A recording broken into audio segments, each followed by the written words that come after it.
Greetings to one and all in the matchless name of our Lord and Savior Jesus Christ.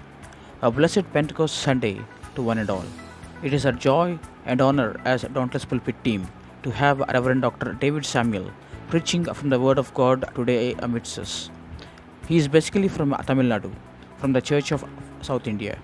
He is the president of Union Biblical Seminary Board and a society, and he is also the director of TAFT. We hope and pray that the sermon would be a blessing to each one of us. प्रभु यीशु मसीह के अतुलनीय नाम में आप सभी को अभिवादन। धन्य Pentecost रविवार आप सभी को। ये डॉन्टलेस पुल्पिट टीम के लिए बहुत ही आनंद और सम्मान की बात है कि आज हमारे बीच खुदा का कलाम रेवरेंड डॉक्टर डेविड सैमुअल लेके आएंगे। सर मूल रूप से तमिलनाडु के हैं और CSI से हैं। वह यूनियन बिब्लिकल सेमिनरी बोर्ड एवं सोसाइटी के प्रेसिडेंट हैं और टाफ्टी के डायरेक्टर भी हैं। हम आशा करते हैं और प्रार्थना करते हैं कि आज का संदेश आप सभी के लिए आशीष का कारण बने। Dear friends, greetings in Jesus' name. I am grateful to God for this opportunity to share from the Word of God on this Pentecost Sunday. प्यारे मित्रों, प्रभु यीशु मसीह के नाम में आप सबों को अभिवादन करता हूं। मैं बहुत ही धन्यवाद करना चाहता हूं परमेश्वर का, इस पेंटिकोस्ट संडे के दिन मैं आपके मध्य में प्रभु का वचन बांट पा रहा हूं। Let us pray. आइए प्रार्थना करें। Gracious God and our Heavenly Father, we praise you, adore you and worship you. We praise you for our Lord Jesus Christ and giving us the Holy Spirit to illumine our hearts. As we meditate on your word, we pray, Lord, that you'll open our eyes to see Jesus, open our ears to hear Jesus, and open our hearts to receive him up fresh. In Jesus' name we pray. Today is the Pentecost Sunday. आज Pentecost Sunday है। This is the day the Holy Spirit came on the followers of Jesus. और आज के दिन ही पवित्र आत्मा जो है यीशु मसीह के अनुयायियों के ऊपर उतर आया था। We will read from Acts chapter 2. आइए हम प्रेरितों के कार्य उसके दूसरे अध्याय में से पढ़ेंगे। Chapter 2 verse 1. When the day of Pentecost had come, they were all together in one place. The word Pentecost means 50th. It was 50th day after Passover Sunday. In the Jewish history, they had 3 pilgrim festivals. और ये पहले पद में लिखा है कि जब Pentecost का दिन आया तब वे सब एक जगह इकट्ठे हुए। ये जो पेंटिकोस्ट शब्द है, इस पेंटिकोस्ट शब्द का अर्थ होता है 50वां दिन, मतलब पास्का पर्व के 50वें दिन की बात है यहाँ पर है। यहूदी इतिहास के अंदर, यहूदी धर्म के अंदर 3 मुख्य पर्व है।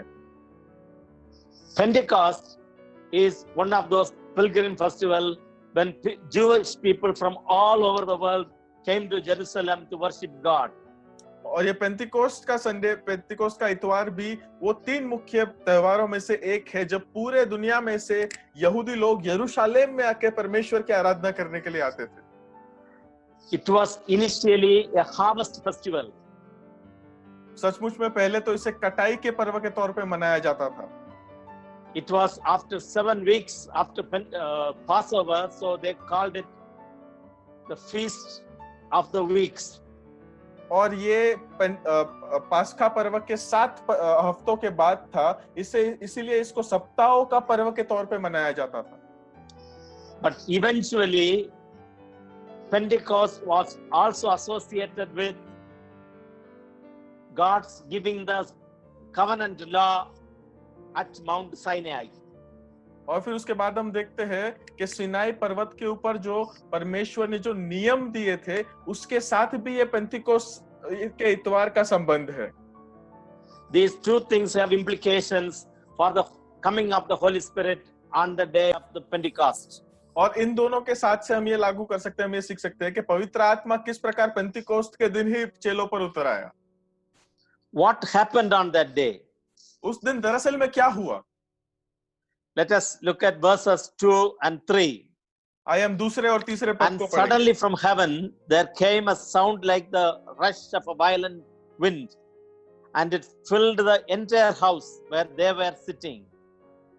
Divided tongues as of fire appeared among them, and a tongue rested on each of them.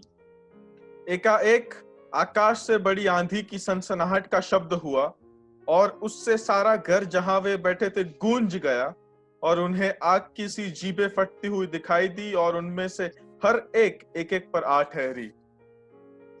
These verses echo the verses of Exodus when God came to Mount Sinai. He descended with sound and fire.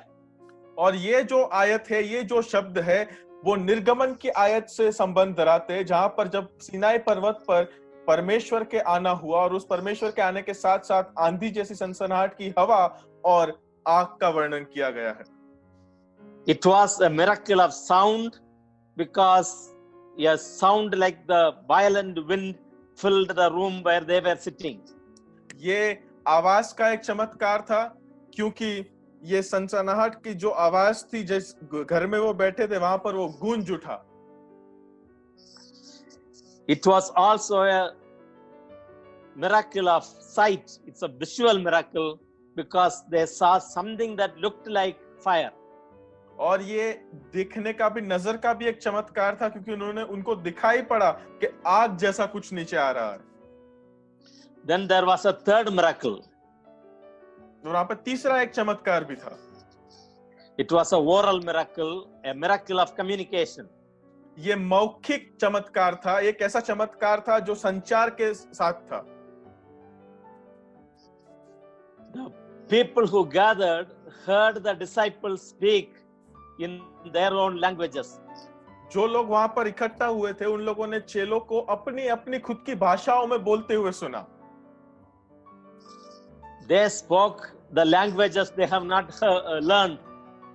वो चेले जो थे, उन लोगों ने जो भाषाएं कभी सीखी भी नहीं थी, वैसी भाषाएं वे बोलने लगे। It was foreign language for the speakers and native language for the hearers. और ये तो बोलने वालों के लिए विदेशी भाषाएं थी, परंतु सुनने वालों के लिए स्वदेशी भाषाएं थी। This has to do with cross-cultural mission. और ये तो दरअसल में हर एक सरहदों के पार के सेवा कार्य के बारे में बताता है। Because the Christian message comes in the language of the hearers. क्योंकि मसीह संदेश जो है वो सुनने वालों की भाषाओं में उन तक पहुंचता है। That is again the work of the Holy Spirit. ये तो फिर से एक बार पवित्र आत्मा का कार्य है। And on that day in Jerusalem, we read from verses 5 following, there were devout Jews from every nation under heaven living in Jerusalem. और पांचवें पद के So बाद when they heard the sound, they were bewildered, amazed, and astonished. And they asked, how is it that we have hear each of us in our own native language what these people speak?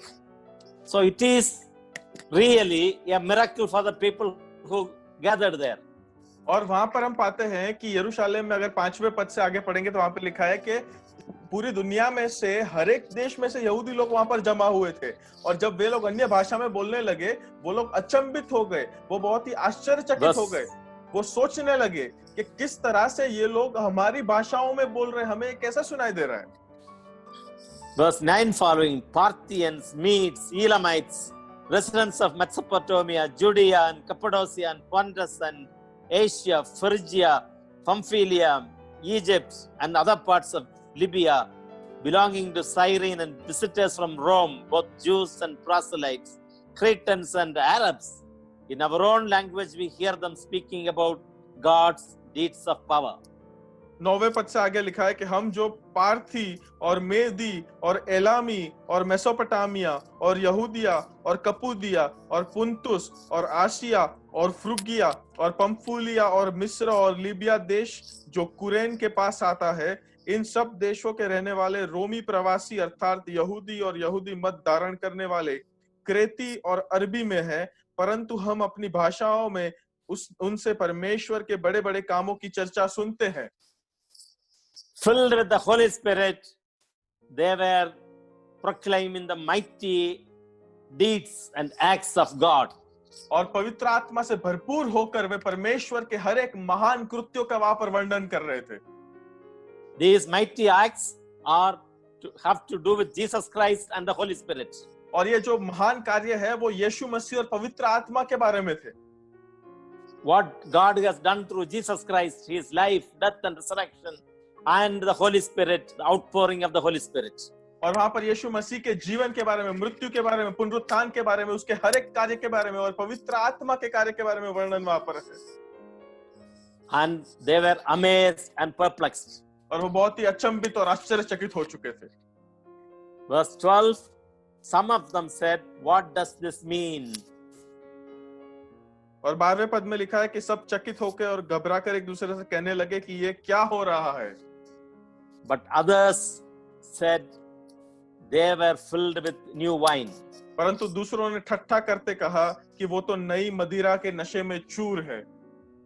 As it is today, the response to the gospel message is twofold. और आज के समय में भी सुसमाचार का प्रतिसाद लोग दो तरह से देते हैं। Some people are perplexed and that they want to know what does this mean. कुछ लोग जो है अचंभित और आश्चर्यचकित होकर वो जानना चाहते हैं कि इसका मतलब क्या है। But other people cannot believe the supernatural act of God, so they try to give natural explanation. और दूसरे लोग जो है दूसरा प्रतिसाद ऐसा रहता है कि वो लोग परमेश्वर के महान कृत्यों को समझ नहीं पाते हैं, इसलिए इन महान कृत्यों का वो लोग मानवीय रूप में, उसको मानवीय समझ में समझ देने की कोशिश करते हैं। Then moving to verse 14. 14वें पद को But पढ़ें। Peter, standing with the 11, raised his voice and addressed them, men of Judea and all who live in Jerusalem, let this be known to you, and listen to what I say. Indeed, these are not drunk as you suppose, for it is only 9 o'clock in the morning. तब पतरस उन 11 के साथ खड़ा हुआ और ऊंचे शब्द में उनसे कहने लगा, हे यहूदियों और यरूशलेम के सब रहने वालों, यह जान लो और कान लगाकर मेरी बात सुनो।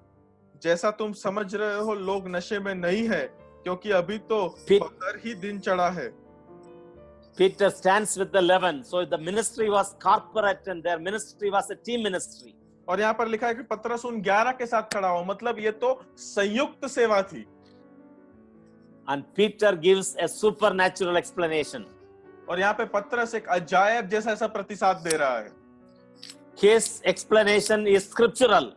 उसका जो Bible based. उसका जो समझ देने का तरीका है वो वचनों के आधारित है। So he tells them it is only 9 o'clock in the morning, so they could not be drunk. But something else has happened. That God has acted. वो यहाँ पे कह रहा है कि अभी तो सुबह के 9 ही बजे है, इसलिए वो मदिरा से चूर नहीं है, नशे में चूर नहीं है। यहाँ पर कुछ और हुआ है, परमेश्वर का कार्य यहाँ पर हुआ है। No, they are not drunk. This is what the prophet Joel has spoken. नहीं, ये तो नशे में चूर नहीं है, परंतु ये तो योएल प्रबोधक ने भविष्यवाणी की है। Then Peter goes on to quote and explain Joel. और फिर उसके बाद पतरस जो है वो योएल की भविष्यवाणी समझाता है। But he slightly modifies Joel's prophecy. परंतु वो योएल की भविष्यवाणी को थोड़ा उसमें फेरफार करता है। Instead of Joel's after these things, he writes in the last days. और वो योएल ने कहा था कि इन दिनों के बाद, और पतरस यहाँ पे कहता है कि अंत के दिनों में। Joel speaks about the judgment of God and then God's blessings of Holy Spirit on the remnant. और योएल जो है वो परमेश्वर के न्याय के बारे में बोलता है और न्याय के बाद पवित्र आत्मा के उंडेले जाने के बारे में बताता है। But Peter speaks about a period of grace before judgment. और यहाँ पे पतरस जो है वो एक कृपा के समय के बारे में बताता है, न्याय से पहले। Wait, these are last days. हाँ, ये अंत के समय है। These days people ask, because of the coronavirus problem, the locust invasion, are these the last days? और जो भी चिन्ह यहाँ पर हो रहे हैं कोरोना वायरस की वजह से या फिर दूसरी जो महामारी आ रही है, वो लोग पूछते हैं क्या यह अंत का समय है? These are all things that happen during last days. ये वही सब चीजें हैं जो अंत के समय में होने वाली थी. But why the days we live are last days is because of the coming of the Holy Spirit. पर हम ये जो समय में जी रहे हैं वो अंत का समय इसलिए है क्योंकि पवित्र आत्मा उतारा गया है. These are last days because these are days of grace and judgment. ये अंत का समय है क्योंकि ये कृपा और न्याय का समय है. These are last days because these are days of blessings and curses. और ये अंत का समय है क्योंकि ये आशीष देने का और श्राप देने का समय है. These are last days because Jesus has come and died and for us. और ये अंत का समय इसलिए क्योंकि यीशु मसीह आया और हमारे लिए मारा गया है. He was raised from the dead. He is ascended and exalted and has poured out the Holy Spirit, which Peter explains later. उन्हें मृत्यु में से पुनरुत्थान किया गया, स्वर्ग में चढ़े गए, उनका महिमा दिया गया, महिमावंत हुए वे, और उसके बाद पवित्र आत्मा हमारे ऊपर उनके द्वारा उंडेला गया. Last days, two things happen side by side. और वो अंत के समय में दो चीजें एक साथ हो रही है. On the one hand, there is the blessings of the Holy Spirit. एक बाजू पवित्र आत्मा के दान है. On the other hand, the increase of wickedness and the crooked generation. और दूसरी बाजू ये जो भ्रष्ट और बुरी जो पीढ़ी है उसकी बढ़ोतरी है. First, Peter talks about the blessings of the Holy Spirit. सबसे पहले पतरस जो है वो पवित्र आत्मा के दानों और आशीषों के बारे में बताता है. Verse 17. In the last days it will be, God declares, that I will pour out my spirit upon all flesh. It is not only the Jewish flesh, but all the flesh. और यहाँ पर Gentiles, everyone, people of all nations are included. और यहाँ पे 17वें पद में लिखा है कि अंत के समय में परमेश्वर कहता है ऐसा होगा कि मैं अपना आत्मा सब मनुष्यों पर उंडेलूंगा. यहाँ पे सब मनुष्य मतलब केवल और केवल यहूदी नहीं है, परंतु यहूदी, बिन यहूदी, हर एक जात के, हर एक रंग के लोग इसमें समावेश है. Peter goes on to say, your sons and your daughters shall prophesy. पतरस कहता है आगे कि तुम्हारे बेटे और तुम्हारे बेटियां भविष्यवाणी करेंगी. Gender discrimination is overcome in the Church of Christ. यहाँ पर कोई भी प्रकार का लिंग के कारण जो शोषण है वो सब यहाँ पर मसीह की कलीसिया में खत्म हो गया. Every believer is a minister. हर एक विश्वासी सेवक है. Every believer is a prophet. हर एक विश्वासी भविष्यवक्ता है. Every believer is a priest. हर एक विश्वासी याजक है. This prophetic ministry has to do with proclaiming the word of God, proclaiming the message of Jesus Christ. और ये जो भविष्यवक्ता का कार्य वो ये है कि वो यीशु मसीह के कार्यों को, प्रभु के वचनों की घोषणा करे. It is about preaching, teaching and leadership. और ये तो अगुवाई करना, सिखाना और प्रबोध करना है. It is not so much about predicting the future. ये भविष्य बांटने की ज्यादा बात नहीं है यहाँ पर कोई. But in that, both women and men play active role in the prophetic ministry. पर यहाँ पर जो मुख्य बात है वो ये है कि पुरुष और स्त्री दोनों के दोनों सक्रिय यहाँ पे भूमिका निभाते हैं भविष्यवक्ता की सेवा में. Later we see Priscilla, a godly woman, teaching a great preacher and speaker Apollos. और उसके बाद हम पाते हैं थोड़े समय में देखेंगे प्रिस्किल्ला जो है वो जो एक मसीही ऐसी एक स्त्री थी वो अपोलोस को सिखाती है. Then Peter says, your young men shall see visions and your old men shall dream dreams. और उसके बाद वहां पर पतरस कहता है कि तुम्हारे जवान दर्शन देखेंगे और तुम्हारे पुरानी स्वप्न देखेंगे. Christian ministry belongs to young and old. ये जो मसीह सेवकाई है वो जुवान और बूढ़े दोनों के लिए है. Then he goes on to say, even upon my slaves, both men and women, in those days I will pour out my spirit and they shall prophesy. और वरन मैं अपने दासों और अपने दासियों पर भी उस दिनों में अपना आत्मा उंडेलूंगा और वे भविष्यवाणी करेंगे. Because of the coming of the Holy Spirit, because of the establishment of the church, there is a new way open. It is inclusive ministry. और पवित्र आत्मा के आने की वजह से, कलीसिया की स्थापना होने की वजह से यहाँ पर एक नया दृष्टिकोण है, एक सबको संभाल लेने वाली ऐसी सेवकाई है। It is inclusive of all genders. You cannot practice gender discrimination. और ये तो हर एक लिंग को यहाँ पर समावेश करता है, आप यहाँ पर लिंग का शोषण नहीं कर सकते हैं। It is inclusive of all age groups. We cannot practice generational discrimination. और यहाँ पर तो हर एक वय के, हर एक वय मर्यादा के लोग का समावेश है, इसलिए आप यहाँ पर कोई भी प्रकार की पुरखों की ऐसे शोषण नहीं कर सकते। Rich and poor, high and low, all are called the slaves of God. ऊंचे So और there is no social discrimination. अमीर और गरीब, हर एक प्रकार के ऊंचे और नीचे लोग, हर एक को परमेश्वर का गुलाम किया कहा गया है, इसलिए सामाजिक शोषण यहाँ पर नहीं हो सकता। Then Peter talks about the portents in heaven above and signs on earth below. और उसके बाद पतरस Blood जो है, and fire and smoky mist. The sun shall be turned to darkness and the moon to blood before the coming of the Lord's great and glorious day. Then everyone who calls upon the name of the Lord shall be saved. और वहां पर लिखा है कि और मैं ऊपर आकाश में अद्भुत काम और नीचे धरती पर चिन्ह अर्थात लहू और आग धुएं का बादल दिखाऊंगा। प्रभु के महान और तेजस्वी दिन के आने से पहले सूर्य अंधेरा, चंद्र लहू हो जाएगा और जो कोई प्रभु का नाम लेगा वह उद्धार पाएगा। These signs prefigured on the Good Friday, on the day of crucifixion. और ये जो चिन्ह है वो तो क्रूस, उस यीशु मसीह को क्रूसित किया गया था उस दिन पर भी हुए थे। But the real fullness of this cosmic cataclysms wait for the day of the Lord. परंतु ये जो चिन्ह है उनकी परिपूर्णता जो है वो प्रभु के दिन की बात देखते हैं। Peter makes the distinction between last days and the day of the Lord. पतरस जो है वो अंत के दिन और प्रभु के दिन के बीच में तफावत दिखाता है।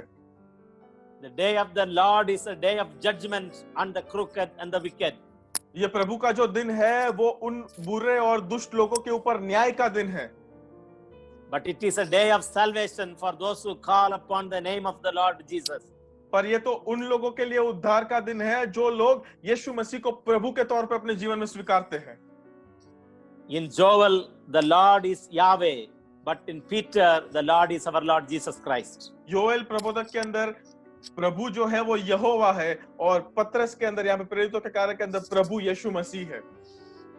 So first of all, Peter gives a Holy Spirit, what can be called a pneumatological explanation of the events of the day of Pentecost. और इसीलिए यहाँ पे पतरस सबसे पहले पंतीकोस्त के दिन के अंदर ये जो घटनाएं हुई इसका पवित्र आत्मा की समझ से वो यहाँ पे समझ सबको दे रहा है। Then he goes on to give what we can call a theological and Christological explanation. और फिर उसके बाद वहां पर वो ख्रिस्त केंद्रित एक समझ देने की कोशिश कर रहा है। Verse 22 following, he says about Jesus Christ that Jesus of Nazareth, a man attested to you by God with deeds of power, wonders and signs that God did through him among you. और 22वें पद में कहता है कि हे इस्राएलियों ये बात सुनो, यीशु नासरी एक मनुष्य था जिसका परमेश्वर की ओर से होने का प्रमाण उन सामर्थ्य के कामों में और आश्चर्य के कामों में और चिन्हों में प्रकट है जो परमेश्वर ने तुम्हारे बीच उसके द्वारा कर दिखाए जिसे तुम आप ही जानते हो। These were actions of Jesus. ये प्रभु यीशु मसीह के कार्य थे। But these were also actions of God. पर ये परमेश्वर पिता के भी कार्य थे। But Peter also talks about crucifixion, that it happened according to the plan and foreknowledge of God. और यहाँ पर वो क्रूसित होने की बात को भी बताता है कि परमेश्वर इस बात को पहले से जानता था कैसे होगा। That is the theological basis. ये इसका धर्मशास्त्रीय इसका ये आधार है। God raised up Jesus परमेश्वर ने यीशु मसीह को फिर से जीवित किया because it was impossible for death to hold Jesus. क्योंकि मृत्यु यीशु मसीह को पकड़े रहे वैसा संभव ही नहीं था। Peter here gives emphasis on the historical, real, actual life of Jesus. यहाँ पे पतरस जो है अपना जोर सच में जिया हुआ ऐसा जीवन जो यीशु मसीह का था उस पर देना चाहता है। Sometimes in India, there is a tendency to minimize the importance of historical life of Jesus, that was a human person in history. और यहाँ पर काफी बार भारत में ऐसे होता है कि हम लोग यीशु मसीह के जीवन को हम ज्यादा जोर नहीं देते, ज्यादा समझ नहीं देते हैं कि यीशु मसीह सचमुच में एक मानव के तौर पे जिया था इस पृथ्वी पर।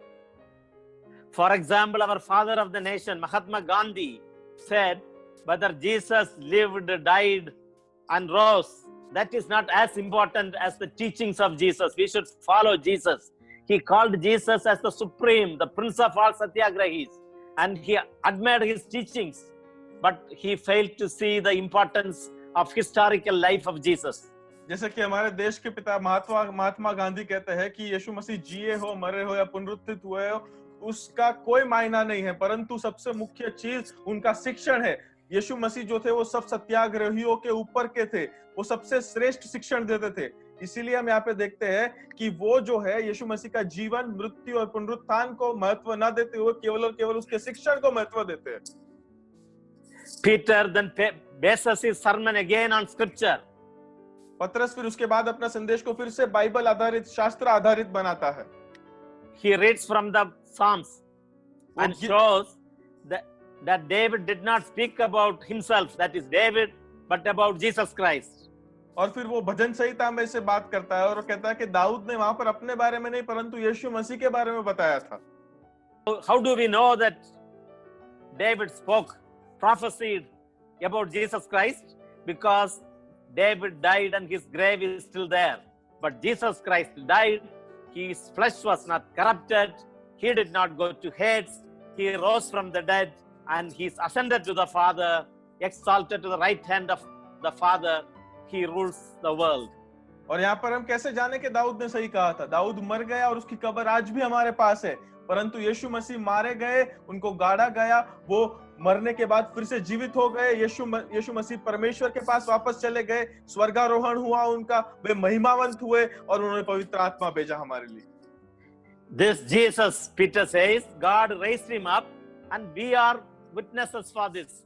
और यहाँ पे पतरस कहता है कि जिस यीशु मसीह को परमेश्वर ने पुनरुत्थित किया, हम उसके साक्षी हैं। Christian testimony, witness is for Jesus Christ. मसीह साक्षी यीशु मसीह के लिए है। Peter's sermon was focused on Jesus Christ. It was Christ-centered sermon. पतरस का संदेश जो था वो यीशु मसीह के इर्द गिर्द था, वो ख्रिस्त केंद्रित संदेश था। Then in verse 32, Peter says, being therefore exalted at the right hand of God, and having received from the Father the promise of the Holy Spirit, he has poured out this that you both see and hear. और 32वें पद के आगे पतरस कहता है, इसी यीशु को परमेश्वर ने जिलाया जिससे हम सब गवाह है। इस प्रकार परमेश्वर के दाहिने हाथ से सर्वोच्च पद पाकर और पिता के वह पवित्र आत्मा प्राप्त करके जिनकी प्रतिज्ञा की गई थी, उसने यह उंडेल दिया जो तुम देखते और सुनते हो। People want to know what is the meaning of what they see and hear. लोग जानना चाहते हैं हमेशा कि वो सुनते और देखते उसका मतलब क्या है। Peter very clearly explains to them what is the meaning of what they see and hear. पतरस जो है बहुत स्पष्ट रीति से यहाँ पे समझाता है वो देखते और सुनते उसका मतलब क्या है। He explains the life and ministry of Jesus. He explains his death, his resurrection, his exaltation to the right hand of the Father, and from there he says Jesus has poured out his Holy Spirit. यहाँ पे पतरस जो है बहुत स्पष्ट रीति से उसका जीवन, उसका यीशु मसीह का जीवन, सेवा कार्य, चमत्कार, मृत्यु, पुनरुत्थान, स्वर्गारोहण, महिमावंत होना, हर एक बात को समझाता है और उसके बाद कहता है कि वहां ऊपर से परमेश्वर के दाहिने हाथ से उसने अपने पवित्र आत्मा को उंडेल दिया है अपने लोगों के ऊपर। In some ways, this is a very Trinitarian sermon because the Holy Spirit, Jesus Christ, and the actions of the Father are mentioned together. और दरअसल में देखा जाए तो ये तो एक त्रिएक ईश्वर के ऊपर केंद्रित संदेश है, क्योंकि पिता, पुत्र और पवित्र आत्मा तीनों के कार्य का यहाँ पर उल्लेख किया गया है। Then again quoting Psalms, Peter says, the Lord said to my Lord in verse 34. और फिर उसके बाद फिर से पतरस ने भजन संहिता में से लेते हुए कहा कि प्रभु ने मेरे प्रभु से कहा। The first Lord refers to God the Father. ये जो पहला प्रभु है वो पिता परमेश्वर के बारे में कहा है, And the second Lord refers to the Lord Jesus Christ. और जो दूसरा प्रभु है वो यीशु मसीह प्रभु के बारे में है। Then Peter goes on to say that, verse 36, therefore let the entire house of Israel know with certainty that God has made him both Lord and Messiah, this Jesus whom you crucified. और 36वें पद में कहता है कि अतः अब Israel का सारा घराना निश्चित रूप से जान ले कि परमेश्वर ने उसी यीशु को जिसे तुमने क्रूस पर चढ़ाया प्रभु भी ठहराया और मसीह भी। This Jesus whom you crucified. ये यीशु जिसको Peter is so तुमने क्रूसित courageous. किया।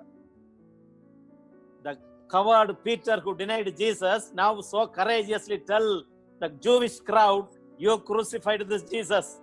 ये जो डरपोक पतरस था जिसने पहले यीशु मसीह का इनकार किया था, वही अब खड़ा होकर यहूदियों के सामने रहकर कहता तुम यहूदियों ने यीशु मसीह को क्रूसित किया। And now he confesses Jesus as Lord and Messiah. और अब यहाँ पर यीशु मसीह को वो प्रभु और मसीहा दोनों कहता है। This verse does not mean that God made Jesus Lord and Messiah. He becomes who he is. He was always Lord and Messiah. He humbled himself in incarnation, but now after ascension he is exalted and becomes who he is always. और यहाँ पर इस पद का मतलब ये नहीं है कि प्रभु परमेश्वर ने यीशु मसीह को प्रभु और मसीहा बनाया। वो तो दरअसल में हमेशा प्रभु और मसीहा था ही, और वो उसके देह धारण के समय अपने आप को नम्र किया था उसने, और जब वो देह धारण खत्म हुआ, स्वर्गारोहण जब हुआ, तब वो जो दरअसल में था वो फिर से बन गया प्रभु और मसीहा। Now his hearers, those who heard him, were cut to their heart and said to Peter and to the other apostles, brothers, what should we do? This is the response of a Christ-centered, Bible-based, Spirit-illumined sermon. और उसके बाद उसके सुनने वालों के हृदय छिद गए और वे पतरस और शेष प्रेरितों से पूछने लगे, हे भाइयों, हम क्या करें? दरअसल में ये एक सही प्रतिसाद है एक क्रिस्त केंद्रित ऐसे संदेश का। What shall we do? हम क्या करें? Peter says, repent. पतरस कहता है पश्चाताप करो। Repent. पश्चाताप करो। The meaning of repent is turn around. पश्चाताप करना मतलब वापस मुड़ जाओ। Change your mind about Jesus. प्रभु यीशु मसीह के प्रति अपना मन फिरा लो। Change your way of life. अपने जीवन का दिनचर्या बदल लो। Your heart, soul and strength turn towards God. Turn away from sin and Satan to God and Christ. अपने हृदय, अपने मन और अपने बलों को परमेश्वर प्रभु के प्रति चलाओ। पाप और शैतान से हटाकर प्रभु और मसीहा के तरफ अपने मन को लगाओ। This is a new life. This is a new birth. ये एक नया जीवन है, ये एक नया जन्म है। This is entering into personal relationship with the Lord Jesus Christ. ये तो यीशु मसीह के साथ एक व्यक्तिगत संबंध में जाने की बात है। Many people revere Jesus, but they fail to have a personal relationship. बहुत सारे लोग यीशु मसीह को मान सम्मान देते हैं, परंतु व्यक्तिगत संबंध उनके साथ नहीं है उनका। This is not a New Year decision. This is a new life. ये कोई नए साल का कोई भी प्रकार का निर्णय नहीं है, ये तो नए जीवन की बात है। I have heard a story about a prayer meeting. मैंने एक प्रार्थना संगत के बारे में एक कहानी सुनी है। A group of people used to pray every week, and one of the believers kept on praying every week, Lord, remove the bubble sin from my heart. Remove the bubble sin from my heart. और एक प्रार्थना संगत के अंदर हर एक सप्ताह में वो प्रार्थना करने के लिए मिलते थे, और एक विश्वासी जो था वो हमेशा एक ही प्रार्थना करता था कि मेरे हृदय में से पाप का जाल हटा दे। One of his friends was moved to pray like this, Lord, not only remove the web of sin, but also remove the spider, the Satan who sits there, devil who sits there and weaves the web of sin. Remove him. Let Jesus come into his heart. और फिर दूसरा एक जो विश्वासी था वो ये इस प्रकार प्रार्थना करता था कि प्रभु इसके अंदर से केवल वो पाप का जाल ही मत हटा, परंतु वो शैतान रूपी मकड़ी भी हटा दे। दोनों को निकाल के यीशु मसीह को वहां पर विराजमान कर। This is the life of being born again. ये एक नए विश्वासी, नए जीवन का एक मर्म है। This is becoming a child of God in the family of God. ये परमेश्वर के परिवार में परमेश्वर के पुत्र होने की बात है। Peter gives them two conditions and two promises. पतरस वहां पर उनके सामने 2 शर्त और 2 वचन देता है। The two conditions are repent and be baptized into Jesus Christ. और वहां पर 2 शर्त ये है कि पश्चाताप करे और यीशु मसीह में बपतिस्मा पाए। The two promises are your sins will be forgiven and you will receive the gift of the Holy Spirit. और 2 वचन वो ये है कि तुम्हारे पाप मिटा दिए जाएंगे और तुम्हें पवित्र आत्मा का दान मिलेगा। Strikingly, he tells those who killed Jesus or participated, the same Holy Spirit that has filled us disciples will fill you when you repent and baptized. बहुत अचंभित करने वाली बात यह है कि ये उन लोगों को बोल रहा है जिन लोगों ने यीशु मसीह को क्रूसित किया था कि हम प्रेरितों को जो पवित्र आत्मा मिला है वो ही तुम्हें भी मिलेगा। He goes on to say that this promise is for you, your children's children, and all those who call upon the Lord, and all those whom the Lord God calls to him. So first he says, call upon to the Lord. Now he says, all the people whom the God calls. So these two are related. और यहाँ पर हम देखते हैं कि वो कहता है वो पवित्र आत्मा ना केवल तुम्हें मिलेगा परंतु तुम्हारे संतान के संतान के संतान को मिलेगा। और हर एक व्यक्ति जिन लोगों को परमेश्वर बुलाएगा, पहले वो कहता है तुम परमेश्वर को बुलाओ, फिर कहता है कि परमेश्वर तुम्हें बुलाएगा। ये दोनों चीजें संबंधित है एक दूसरे से। So he also told them many things and warned them saying, or exhorted them saying, save yourselves from this corrupt generation. और फिर उसने पतरस ने बहुत सारी बातें उनको सिखाई और फिर अंत में कहा कि अपने आप को इस भ्रष्ट पीढ़ी से बचाए रखो। As I mentioned earlier, the days, these last days are the days of both the corrupt generation and corrected or correct generation. जैसे मैंने पहले ही कहा, corrupt and correct. जैसे मैंने पहले ही कहा था कि ये तो ऐसा समय है जिसके अंदर भ्रष्ट पीढ़ी भी है और सही की गई पीढ़ी भी है। The actions of the corrupt generation of the last days are very obvious. और अंत के समय के अंदर ये जो भ्रष्ट पीढ़ी जो कार्य करेगी वो बहुत ही स्पष्ट है। They are crooked and wicked. वो बुरे और नाशकारक है। Paul writes to Timothy in 2 Timothy chapter 3 about the last days. और दूसरे तीमुथियुस उसके 3 अध्याय में अंत के समय के बारे में पौलुस जो है वो तीमुथियुस को लिखता है।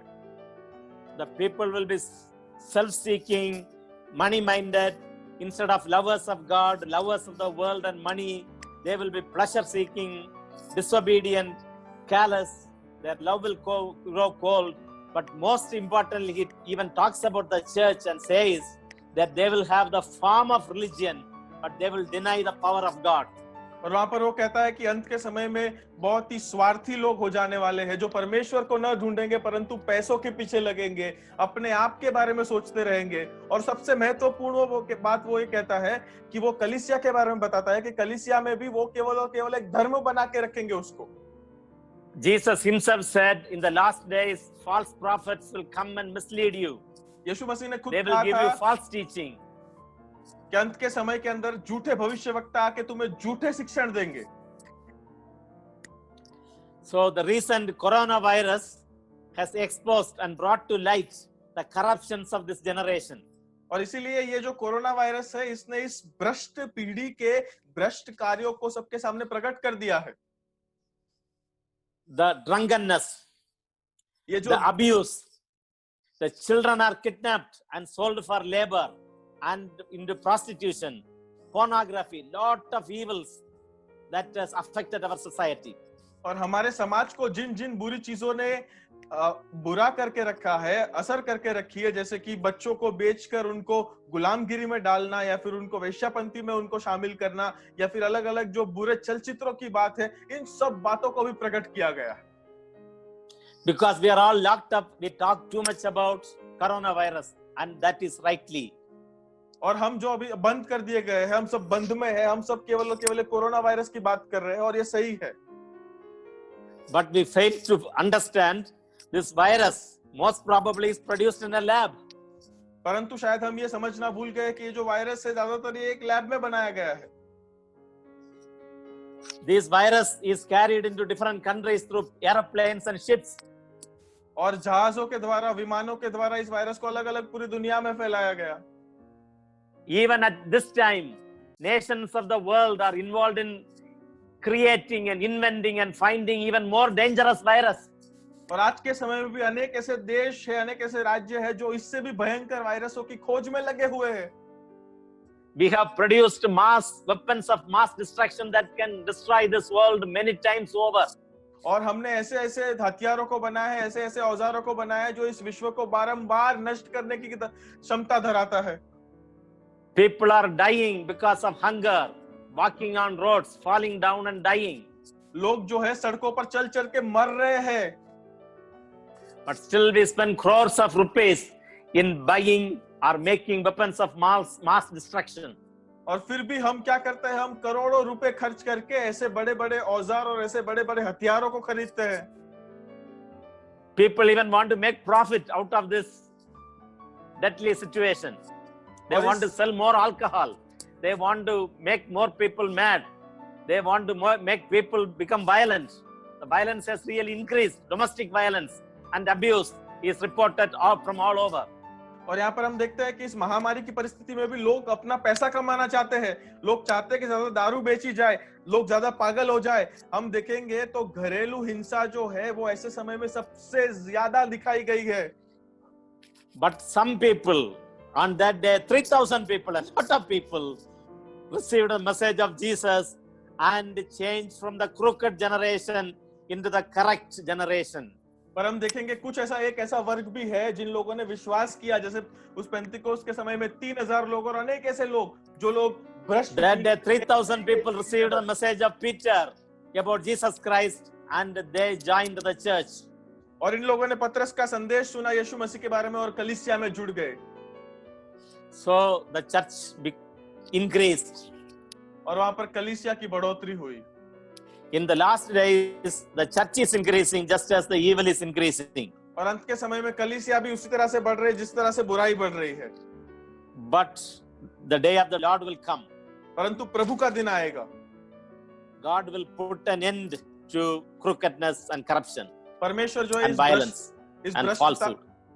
भ्रष्टता को, झूठेपन को, हिंसा को, हर एक चीज पर परमेश्वर अंत लाएगा अपना। And all those who received the Lord Jesus Christ and all those who were part of the church that was born on the Pentecost day, as verse 42 says, they devoted themselves to the apostles' teaching and fellowship, to the breaking of the bread and prayers. और जो लोगों ने पतरस का संदेश का सुना, यीशु मसीह को अपने जीवन में स्वीकार, अपने जीवन में परिवर्तन लाया, वो 42वें पद में लिखा है इस प्रकार कि और वे प्रेरित से शिक्षा पाने और संगति रखने और रोटी तोड़ने और प्रार्थना करने में ललीन रहे। The church of the last days is a spirit-filled church. अंत के समय की जो कलीसिया है वो आत्मा से भरपूर ऐसी कलीसिया है। It was a teaching and learning church. वो सीखने वाली, सिखाने वाली कलीसिया है। They devoted to the apostles' teaching. उन्होंने प्रेरितों के शिक्षण को अपने आप में स्वीकारा। How can we devote ourselves to the apostles' teaching? हम किस प्रकार इन प्रेरितों की शिक्षा को अपनाएं? Nowadays, we do not have opportunity to come for Sunday worship service, but we have opportunity to study the Word of God. आज के समय में शायद हमारे पास आराधना करने के लिए कलीसियाओं में आने का समय नहीं है, परंतु हम घर पे बैठ के वचनों को पढ़ सकते हैं, सीख सकते हैं। The same Spirit who inspired the Word of God will illumine the Word of God, because the apostles' teachings are recorded in the scriptures, in the Bible. क्योंकि वो वही पवित्र आत्मा जिसने इस वचन को लिखा है, वही पवित्र आत्मा आपके मनों को भी प्रकाशित करेगा कि परमेश्वर ने प्रेरितों के द्वारा जो सिखाया है वो हम समझ सके। Then it says they devoted themselves to fellowship. वहां पे फिर लिखा है कि उन्होंने अपने आप को संगति में समर्पित किया। The word fellowship for in Greek is koinonia, common. So they had common life. संगति का शब्द जो ग्रीक में यूनानी है वो यह कोइनोनिया, मतलब सामान्य। उन लोगों का जीवन सामान्य जीवन था। They prayed together. प्रार्थना की साथ They में broke bread together. साथ में रोटी They तोड़ी ate उन्होंने, together, meals उन्होंने- together, but also they shared their resources together.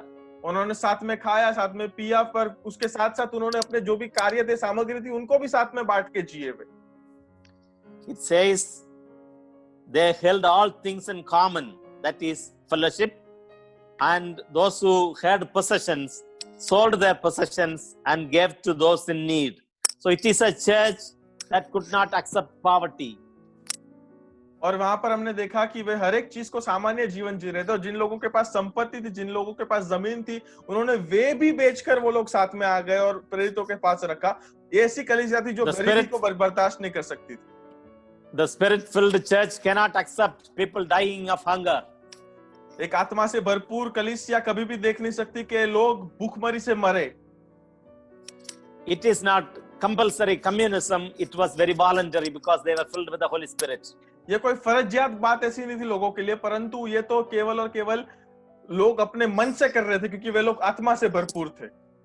And as a sign of their fellowship, they ate together, they broke bread and had meals together, especially they had in their homes.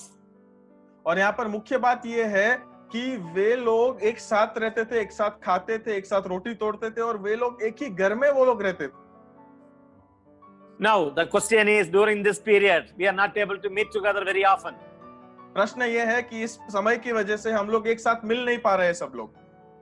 But the scripture says they met in small groups in homes. परंतु वचन कहता है यहाँ पर कि ये लोग छोटे छोटे घरों में, छोटे छोटे जूथ में मिले। And this is the time we can do church differently. और ये एक ऐसा समय है जिसमें हम कलीसिया को अलग रीति से चला सकते हैं। Church is not the building where we go on Sundays. Church is where we are. कलीसिया कोई इमारत नहीं जहां पर हम इतवार को जाते हैं। हम जो है, हम कलीसिया है। This social distancing does not mean that we need to be in loneliness. ये जो सामाजिक दूरी रखने की बात है, वो ये नहीं है कि हम अकेले रहे। Just like there are very many ways of studying the Bible, there are many ways that we can have our fellowship, obviously maintaining social distancing and taking care of our health as well as others' health. और यहाँ पर जिस तरह से हम अलग अलग रीति से प्रभु के वचनों को सीखते हैं, उसी तरह से संगति करने का भी एक रूप है, जिसके अंदर हम सामाजिक दूरी बनाकर अपने सेहत के बारे में और दूसरों के सेहत के बारे में सोचकर हम संगति कर सकते हैं। So they were generous Christians. They practiced hospitality. वे बहुत ही परोपकारी ऐसे चेले थे जिन लोगों ने लोगों की परणागत की। And it was also a worshiping church in the sense they prayed and praised God. और वो तो आराधना करने वाली कलीसिया थी, क्योंकि उन लोगों ने साथ में प्रार्थना की और साथ में स्तुति की परमेश्वर की। It was a praying church. ये प्रार्थना करने वाली कलीसिया थी। An example of their prayer is given in chapter 4. और चौथे अध्याय के अंदर हम देखते हैं एक उदाहरण वहां पे उनकी प्रार्थनाओं के बारे में दिखाया गया है। They recognized God is in control. He is sovereign. उन्होंने देखा कि परमेश्वर नियंत्रण में है और वो सर्वोपरि है। They were aware of the difficulties they were facing. वो हर एक ऐसी मुश्किल समयों को जो सामना कर रहे थे उसके बारे में भी सजाग थे। Even at that time, they prayed for boldness. और उसके समय, वो समय भी उन्होंने एक प्रकार की निष्ठा के बारे में प्रार्थना की। The place they were shook and God gave them the Holy Spirit. और वहां पर वो फिर से वो हिल गए और वहां पर परमेश्वर ने अपने पवित्र आत्मा को उनको दिया। Then it also says that the apostles performed signs and miracles. और वहां It पर was, the church was practicing power ministry. और वहां पर हम देखते हैं कि चेलों ने बहुत से चिन्ह और चमत्कार भी किए, मतलब कलीसिया बहुत ही कार्यरत थी उस समय में भी। In other words, Jesus was performing miracles and mighty works and healings through them. और दूसरे शब्दों में कह सकते हैं कि यीशु मसीह जो थे वो उनके द्वारा हर एक प्रकार के चमत्कार और चिन्ह कर रहे थे। They did not use it to advertise themselves. उन्होंने इस बात का उपयोग अपने खुद की प्रसिद्धि करने के लिए नहीं किया। They directed people to Jesus Christ. उन्होंने लोगों को यीशु मसीह की तरफ अगुवाई की।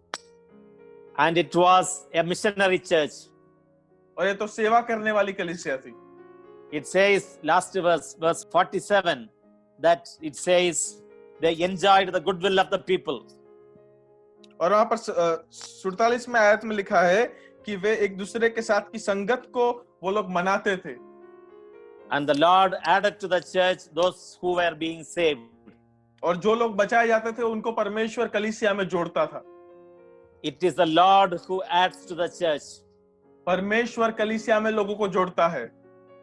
We have to preach, we have to teach, we have to share, but it is the Lord of the church, the Lord of the harvest, who adds believers to the church. हमें संदेश देना है, हमें सिखाना है, हमें हर एक चीज करनी है, साक्षी देनी है, परंतु ये परमेश्वर है, ये कटाई का परमेश्वर है जो लोगों को, फसल को कलीसिया में जोड़ता है। So we have seen the Pentecost, the coming of the Holy Spirit, is about the actions of God the Father, about the life, ministry, death, and resurrection of Jesus Christ. It is about the coming of the Holy Spirit. It is about teaching based on the scriptures. It is about fellowship, caring for each other, togetherness, sharing. It is about worship, prayer, and praise. It is about power ministry. It is about serving. It is about enjoying the fellowship of with God and with fellow humans. But also Peter said that it is about the day of the Lord. It is about judgment. और यहाँ पर हमने देखा पेंतिकोस्त का जो ये इतवार है वो हमें ये याद दिलाता है कि परमेश्वर के कार्य क्या है। परमेश्वर यीशु मसीह का जीवन, मृत्यु, पुनरुत्थान, महिमावंत होना, ये क्या है। पवित्र आत्मा के कार्य क्या है, उनके दान क्या है। हमने देखा कि किस प्रकार के संदेश जो है वो ख्रिस्त केंद्रित, मसीह केंद्रित होने चाहिए। किस प्रकार हमारे जीवन के अंदर संगति का महत्व है, किस प्रकार हमारे जीवनों के अंदर पवित्र आत्मा के द्वारा अगुवाई किए गए जीवन का महत्व है। हमने देखा किस प्रकार पत्रस हमें बताना चाहता है कि ये न्याय का भी दिन है और सुधारे का भी दिन है। The last days are the days of grace. अंत के दिन, The last days are the beginning of mission. अंत के दिन ये एक सेवा कार्य के शुरुआत के दिन है। But the end will come when Jesus will come as rider on the white horse. परंतु अंत तब आएगा जब यीशु मसीह सफेद अश्व पे सवार होकर आएंगे। He will put an end to violence and falsehood. वो हर एक प्रकार के झूठेपन को और हर एक प्रकार की भ्रष्ट बातों का अंत लाएंगे। But we are explicitly prohibited from speculating on times and seasons. परंतु हम जो लोग हैं, हम एकदम अलग रीति से इस समय के चिन्हों को परखने की कोशिश करें। We are told not to fix dates of the coming of Jesus because it is the business of the Father. हमें कहा गया है कि हम उन तारीखों को नियुक्त नहीं करें क्योंकि ये तो परमेश्वर पिता का कार्य है। Even then, many people are interested in concentrating on rapture and left behind and all these sort of events. That is very easy. परंतु हम देखते हैं कि ऐसे समय में भी कुछ लोग ऐसे हैं जो केवल वो गगन गमन की बात हो या फिर अंत के समय में रह गए लोगों की बात हो, इन सब बातों पे ही वो लोग ध्यान लगा ले क्योंकि ये बहुत ही आसान है। But the discipleship is costly. Following the way of Jesus, taking up the cross and following him is costly. परंतु शिष्यवृत्ता जो है वो बहुत ही महंगी है। यीशु मसीह के पीछे अनुयायी के तौर पे चलना ये बहुत ही मुश्किल है। Jesus equips us and empowers us with his Holy Spirit so that we can follow the costly discipleship and mission. यीशु मसीह अपने पवित्र आत्मा से हमें नवाजता है, हमें सामर्थ्य देता है ताकि हम इस महंगी शिष्यवृत्ता को अपने जीवन में अपना सके और यीशु मसीह के पीछे चल सके। Witnessing to Jesus as the only Savior, only Lord. यीशु मसीह हमारे एकमात्र प्रभु और हमारा उद्धार करता है, इस बात की हम साक्षी दे सके। And on this Pentecost day, I pray every believer will follow the way of Jesus. और इस पेंतिकोस्त के इतवार के दिन मेरी प्रार्थना है कि हर एक विश्वासी यीशु मसीह के मार्ग में चलेंगे। Will follow the way of the early church. पुरानी जो कलीसिया है उसके मार्ग में चलेंगे। Based on the scripture. वचनों पर आधारित रखे। Focusing on Christ. यीशु मसीह को अपना केंद्र बिंदु बनाकर जीवन का। Filled with the Spirit. पवित्र आत्मा से भरपूर रहकर। Practicing the lifestyle of the rule of Christ. यीशु मसीह के राज के समय की उनकी जो जीवन चर्या है वैसे जीकर। Gaining favor with the people, लोगों के द्वारा प्रसन्नता पाकर witnessing to Jesus and leading people to eternal life. और यीशु मसीह की साक्षी देकर लोगों को अनंत काल की तरफ लेके जाकर May God bless us to live for Him as the people of correct generation in these last days. प्रभु हमें कृपा करे कि हम एक सही की गई पीढ़ी के तौर पे हम इस जीवन को जी सके और साक्षी बांट सके. Let us pray. Gracious God, we praise you for all the good things you do in our lives. We praise you for our Lord Jesus Christ. We praise you for giving us your Holy Spirit. And as we live within these last days, we pray, Lord, that you will give us the grace to persevere and follow the way of the Lord Jesus Christ. We pray, Lord, that many who oppose the gospel, many who have not heard the gospel, will come to know that Jesus is the only Savior. We pray, Lord, that many more people during these last days will flock into the kingdom of God. Your grace and your mercy are your generous and gracious God. You are extending the time of judgment because you do not love the sinners to go to hell. You want them to come to you. We pray, Lord, that these days you will pour out of your Holy Spirit in a mighty way. There will be a mighty revival in our nation, that India will be one for the Lord Jesus Christ. We pray, Lord, that you will show forth your might. You will show forth your grace. You will show forth your love. We pray especially for those people who suffer because of this lockdown. We pray, Lord, that you will be merciful. We pray that you will speak to the hearts of our authorities, our leaders and rulers, to have the same compassion that Jesus had.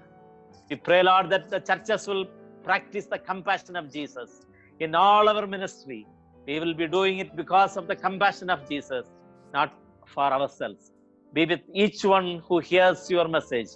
Bless, speak in their hearts. In Jesus' name we pray. Amen. Let us pray. Our Father in heaven, hallowed be your name. Your kingdom come. Your will be done on earth as it is in heaven. Give us this day our daily bread. Forgive us our debts as we forgive our debtors. And lead us not into temptation, but deliver us from the evil one. For yours is the kingdom and the power and the glory forever. Amen. The grace of our Lord Jesus Christ, the love of God the Father, and the fellowship of the Holy Spirit be with each one of us now and forevermore. Amen. Amen.